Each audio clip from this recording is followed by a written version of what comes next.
En la escena. El podcast de historias de rescates y rescatistas, y con ustedes su anfitrión Manuel Bassani. ¿Qué tal, amigos?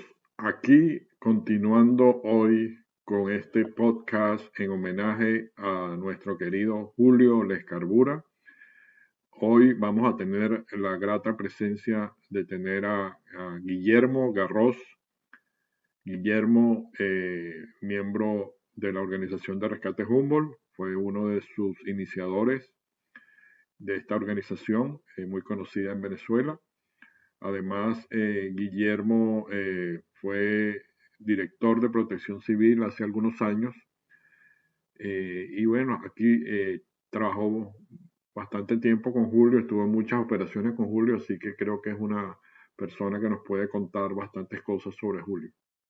Bueno, Guillermo, tú que conociste a Julio desde mucho antes que fuera tu jefe en el Ministerio de la Juventud, te he oído diciendo que es como tu hermano mayor. ¿Qué cosas importantes recuerdas de él? ¿Qué aprendiste trabajando tanto tiempo con él? Hola Manuel, ¿qué tal?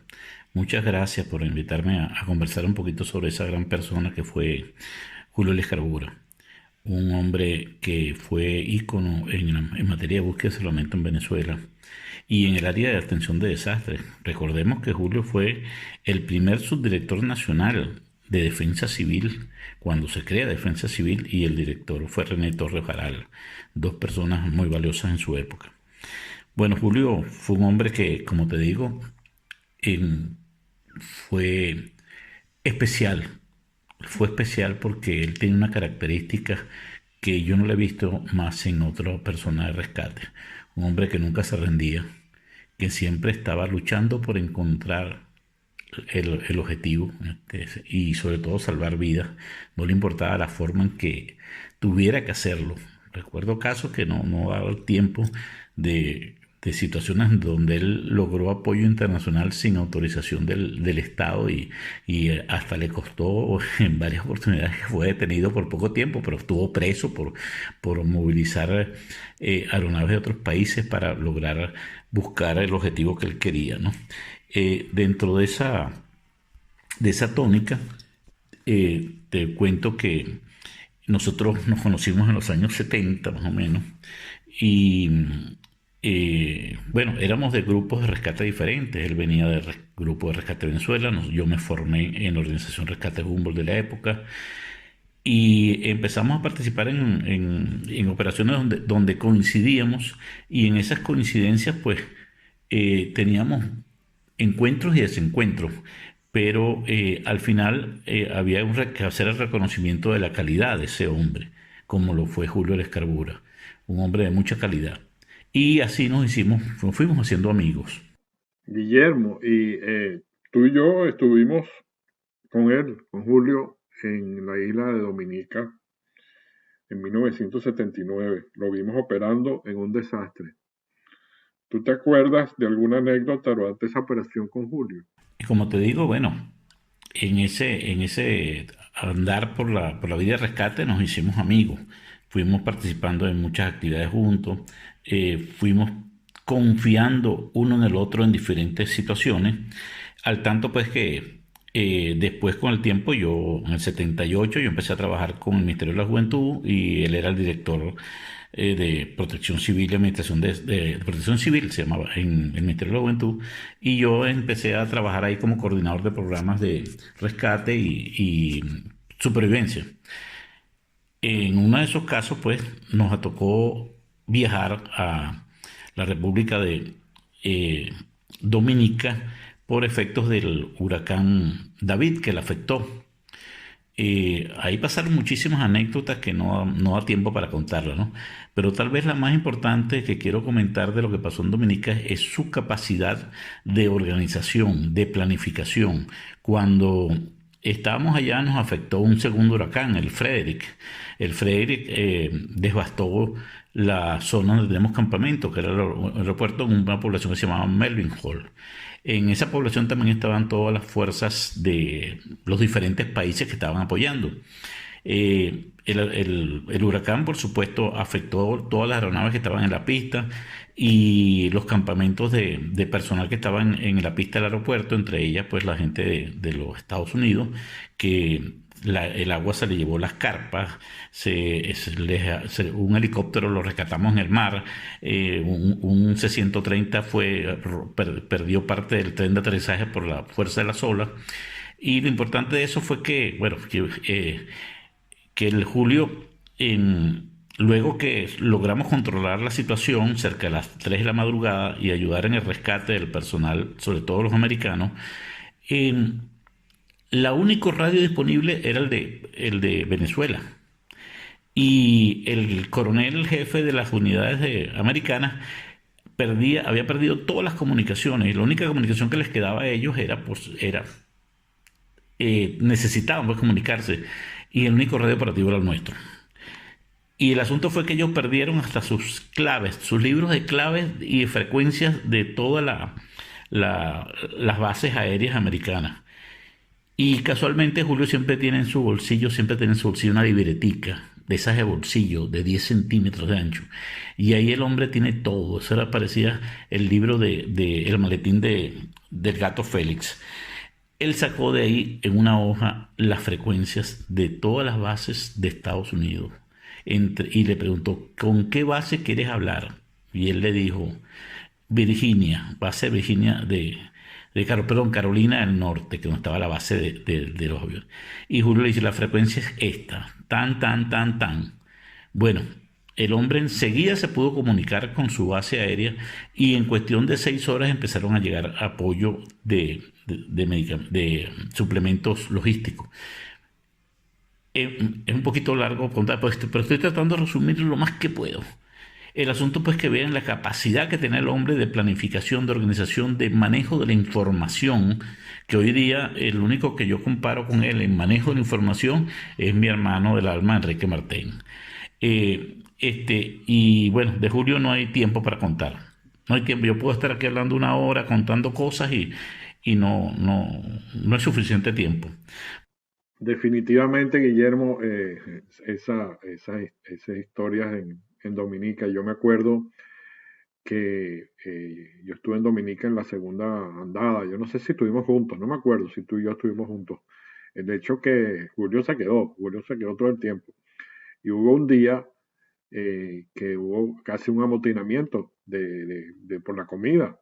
Y Julio se ha parado encima de los containers, de los palets, y empezó a gritarle a la gente y a calmarlos a todos. Impresionante, y la gente se tranquilizó. O sea, es increíble el poder de convencimiento.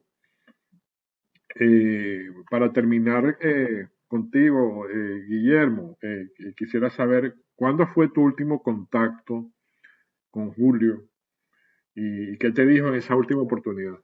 Contactos que tuve yo con Julio fueron más o menos el año de su muerte, que yo estaba trabajando en la gobernación de Miranda, estaba como director de capacitación, de educación. Entonces Julio, él vivía allá en la Panamericana, ¿no? Y se acercaba mucho a la zona, allá a la Dirección de Protección Civil que quedaba en la carretera de Los Teques. Y se ponía a conversar conmigo y con el director y con todos los demás ahí. Y me ayudaba mucho. De repente yo conversaba con él sobre algún curso, hablábamos tal y esto. ¿Sabes cómo era hablar con él? Que al final tú hacías lo que él decía. Varias veces lo llevé a su casa en los últimos años. Y más o menos el último contacto fue como unos 3 meses antes de su muerte, cuando él llegó allá a la Dirección de Protección Civil y había una persona pidiendo ayuda para que le hicieran una inspección de la estructura que tenía colapsada en su casa, una casa que tenía en mal estado. Y los muchachos que hacían ese trabajo no estaban, yo tampoco estaba. Yo llegué en ese momento y entonces él se fue por su cuenta en autobús a hacer esa inspección. Me tocó buscarlo después, hacer esa inspección, y luego yo lo llevé a su casa y estuvimos conversando. Bueno, esa fue la última vez. Saludé a Carmencita, hablábamos los 3 ahí un buen rato. y hablamos de los perros, los gatos que él tenía allá, que ayudaba con la comida, le conseguía con los perros, le conseguía perros callejeros, él le conseguía comida de todos los vecinos y recolectaba toda esa comida y se la ponía a los perros en la noche. Bueno, así estuvimos esa tarde conversando. Luego, de ahí 3 meses después aproximadamente, fue que él sufrió el infarto que se lo llevó al otro plano, que sabemos que ella estará trabajando mucho. Y concluyendo sobre Julio, bueno, Julio no, yo lo conté, te dije que al principio que él era, yo lo consideraba mi hermano mayor, ¿no? Porque yo tuve varias personas que fueron guías míos en el área de rescate. Julio es una promoción, 2 promociones antes de la mía. Así que imagínate ya todo el recorrido que tenía Julio cuando yo empecé a dar mis primeros pininos. Y él es una de esas personas a los que guardo muy buenos recuerdos porque de él, a las buenas y a las malas, aprendí muchísimo de Julio. Y hoy día siempre me acuerdo de él y cualquier cosa muchas veces pienso, ¿cómo haría Julio esto? Y bueno, generalmente trato de hacerlo como yo me imagino que él hubiese querido hacerlo. Bueno, hermanito, Julio está ahí y siempre estará con nosotros porque uno muere cuando lo olvidan. Él no lo vamos a olvidar nunca. Un abrazo, pues. Chao. De verdad, Guillermo, te agradezco mucho tus historias que nos has contado sobre Julio. De verdad que son gratos recuerdos, especialmente de la parte humana de Julio, de que mucha gente no conoce. Así que gracias por haber participado, Guillermo. Y siguiendo en esa parte que les dije al principio de este podcast, que íbamos a conversar sobre la parte más humana de Julio, la parte de familia. Tenemos el grato placer de tener con nosotros a una de sus hijas, a Karina Lescarbura, quien nos va a contar un poco de Julio, cómo era en su casa, qué hacía cuando salía de emergencia. Va a ser muy interesante oírla. Así, Karina, bienvenida. Y mi primera pregunta contigo es, ¿qué recuerdas de tu papá cuando había una emergencia y se preparaba para salir de casa? ¿Qué les decía? ¿Qué les comentaba a ustedes? Sí, cuando papá recibía la llamada para salir a una misión de rescate, se preparaba inmediatamente. Sacaba mapas de la zona si los tenía y los desplegaba sobre la mesa. Organizaba su morral y su famoso maletín negro, libretas de notas, su equipo de primeros auxilios, brújula, linterna y todo lo que pudiera necesitar. Y sí, papá nos comentaba de qué se trataba la misión, o el tipo de emergencia, y bueno, basándose en su experiencia y su afinadísima intuición, comenzaba a elaborar teorías que muchas veces compartía con nosotros. La parte investigativa y los preparativos previos a la búsqueda eran imprescindibles para papá. Estudiaba las condiciones meteorológicas en la zona, posibles testigos, muchas llamadas telefónicas, gestionaba el uso de helicópteros, embarcaciones, aviones, etc. Siempre aprendíamos algo cuando papá hablaba por teléfono con personas relacionadas a la búsqueda. Y bueno, ese momento se convertía en una clase magistral. Nosotros escuchábamos atentos y nos sentíamos súper orgullosos. Así que bueno, de alguna forma papá nos hacía sentir parte de la misión. Era fascinante ver lo comprometido que estaba, su vocación de servicio y su pasión por la búsqueda y salvamento. Mamá fue el gran apoyo de papá con todo y lo difícil que era para ella saber que él se iría a una búsqueda sin saber exactamente cuándo volvería. Podía tardar días o todo un mes. Papá se comunicaba durante las búsquedas con un teléfono satelital por medio de alguien con un radio o un móvil y le hacía saber a mamá que estaba bien y cómo iba todo. Y bueno, solo nos tocaba esperar su llegada con ansias. Te puedo decir que la emoción era infinita cuando papi volvía sano y salvo y entraba a casa, agotadísimo, pero con su cara llena de felicidad de vernos, cargado de sus maletines y equipos, más barbudo y muchas veces con la piel curtida por el sol y con ganas de darse un buen baño y tomarse un buen café con leche y un pancito dulce. Casi inmediatamente nos contaba historias sobre la búsqueda y lo que vivió durante esos días. También nos mostraba fotos y lo explicaba todo. Si no conseguían a quienes o a lo que buscaban, papá seguía planteando teorías, estudiando el caso, entrevistando y nunca jamás los olvidaba. La investigación continuaba para papá. Un ser increíble, de verdad. Y ahora, Karina, que tú ya pasaron 12 años de que se nos fue Julio, y ahora tú tienes tu propia familia. ¿Qué le cuentas de tu papá a tu hijo, que es su nieto? ¿Qué te pregunta de su abuelo rescatista? El hijo de mi esposa, nuestro niño, llegó a mi vida chiquitico. Pero ya papá había fallecido, así que no pudieron conocerse. Aún así sabe muchísimo sobre papá y lo conoce por fotos. Lo llama papá Julio, a mamá la llama mamá Carmen, a ella sí la pudo conocer. Y bueno, siempre le contamos historias sobre papá, sobre sus rescates, cómo amaba salvar vidas, su pasión por las tormentas eléctricas, por las nubes, el clima en general, la meteorología. Le he enseñado lo que papá nos enseñó a mamá, a mis hermanos y a mí sobre los planetas, las estrellas y las constelaciones que aprendimos a identificar con él. Tiene el Lego de rescate y de helicópteros que relaciona con papá. Y si oye un helicóptero volando o ve una película donde aparece uno, dice, ahí va papá Julio. También si ve a un bombero o a un guardacostas. Siempre le hablo de sus buenas acciones y puedo decir con orgullo que aunque no pudieron conocerse, papá está muy presente en su vida y en sus valores y tiene otro abuelito al que con sus propias palabras describe como un gran hombre, amable y bueno. Y bueno, lo admira muchísimo y eso nos hace muy felices. Y Karina, ¿cómo quisieras tú que la gente de rescate recuerde a tu papá? ¿Qué le dirías a las nuevas generaciones de rescatistas en base a lo que viviste con tu papá? Me gustaría que lo recuerden como un hombre que vivió para servir, siempre dispuesto a ayudar y a ser útil. Era humilde y sensible a las necesidades de otros. Daba lo que tenía y más y hasta lo que no tenía. Era un caballero, excelente esposo y padre. Amaba a su familia y a sus mascotas. Fue un hombre súper positivo, cariñoso, siempre tratando de mantener la moral alta con su buen humor, incluso en las búsquedas, lo cual era importantísimo tanto para su equipo como para él mismo. Papá disfrutaba muchísimo de los chistes que eran tan malos que te hacían reír porque él mismo se reía a carcajadas cuando los contaba. Era un líder en toda su esencia. Pienso que su tono de voz, su determinación, carisma y su habilidad comunicativa le abrían muchas puertas. Papá era como una enciclopedia, sabía de todo y lo aplicaba en los rescates, de ahí su convicción de que la búsqueda y salvamento deben ir de la mano del conocimiento. Siempre quería aprender más y amaba enseñar. Pasar el conocimiento a otros era parte de su vida, su gran aporte a la sociedad. Estudien, indaguen, nunca dejen de aprender sobre cualquier tema que les sea útil como rescatistas y compartan ese conocimiento. Las nubes, el cielo nocturno, las tormentas, el comportamiento y vuelo de los zamuros, los tiburones. Para papá todo era importante. No subestimen a nadie. En las búsquedas pregunten, indaguen, lleven récord de todo, sean amables y dulces con las familias de los desaparecidos, sean buenos compañeros, buenos ciudadanos. Entre grupos siempre unan fuerzas para que un rescate sea exitoso. Den el ejemplo en su día a día. Papá amaba servir y ayudar tanto a personas como animales cada vez que salía a la calle. Y es que no hay mayor ejemplo de entrega al servicio que el que se demuestra donde vayas. Y así era papá, enseñando y ayudando siempre sin importar a quién o en dónde. Él vivió para salvar vidas. Cuídense ustedes, no actúen impulsivamente, trabajen en equipo. La seguridad es lo primero. Papá decía que hay riesgos que él podía tomar y otros que definitivamente no. Que el sentido común y sus conocimientos los guíen para saber cuáles. Su propia seguridad es esencial.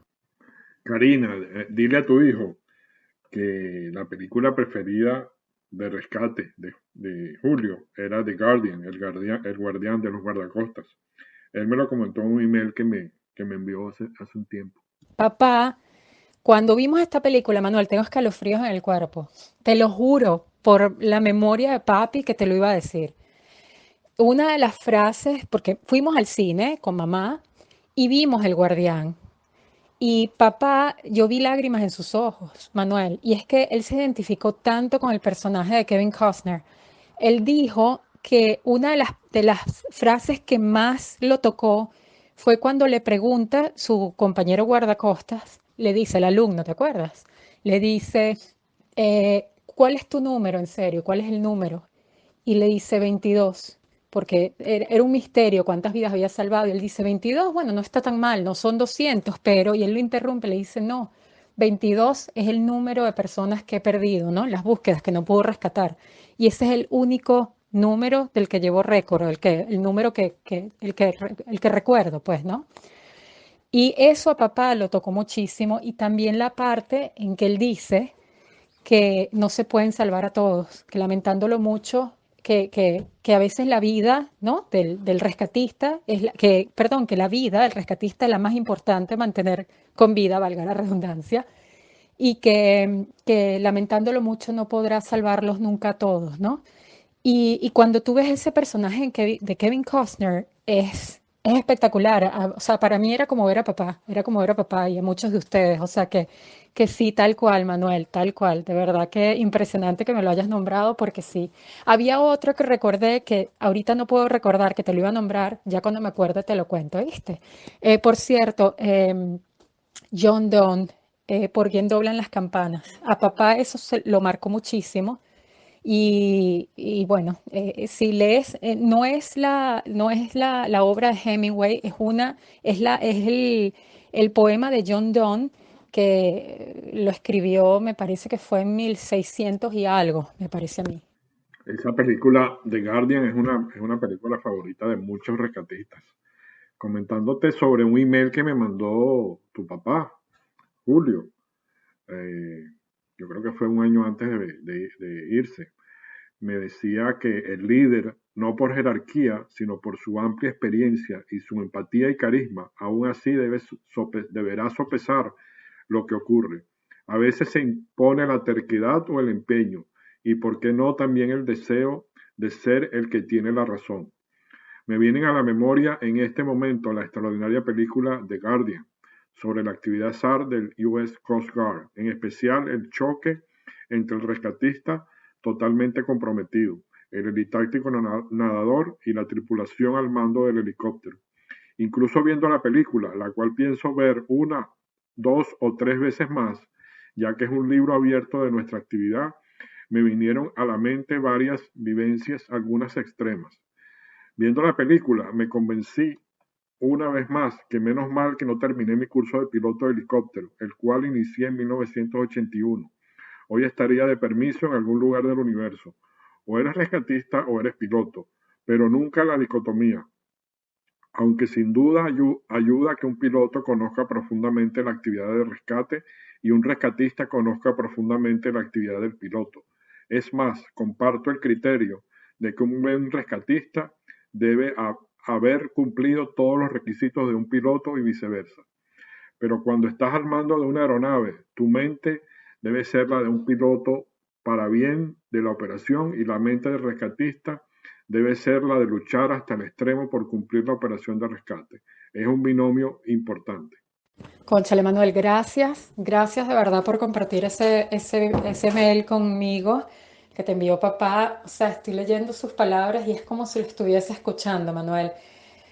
Ay, qué belleza, de verdad, qué belleza. Yo sé que a papá lo marcó muchísimo, muchísimo esa película. De hecho, todos salimos, pero fascinados. Es más, hace unos días estaba hablando de eso con mi esposo y el niño, de que El Guardacostas era la película favorita de papá y que Manuel, o sea, ver lágrimas en los ojos de papá, no sabes cómo lo marcó. Y eso era lo increíble de él, era la parte tan humana que había en ese hombre. O sea, que a pesar del dolor, las experiencias, todo lo que él había vivido en los rescates, ¿no? Las decepciones o como tú lo quieras llamar, algunas alegrías, obviamente, cuando los rescates eran exitosos. Era la parte humana que nunca, nunca se borró de papá, nunca. O sea, y era fabuloso. O sea, Manuel, como su hija, y a mamá como su esposa, mis hermanos como sus hijos, para nosotros fue, o sea, lo más bello era eso, era un héroe y con un corazón enorme. ¿Sabes lo que te digo? Con una compasión por los otros que era súper palpable. Y sí, a papá esa película lo tocó muchísimo, muchísimo. De verdad, Karina, que te agradezco muchísimo que nos hayas permitido eh, contarnos todas esas historias muy humanas y de familia de tu papá y que estoy seguro que ayudarán a mucha gente que está en esta área de rescate. Así que muchas gracias, Karina, y siéntanse muy orgullosos de haber tenido un padre como Julio. Un gran saludo para todos y gracias, Manuel. Bueno, espero que hayan disfrutado como yo este podcast tan especial sobre esta persona y leyenda del rescate como lo fue Julio Lescarbula. Nos veremos en el próximo podcast. Saludos a todos.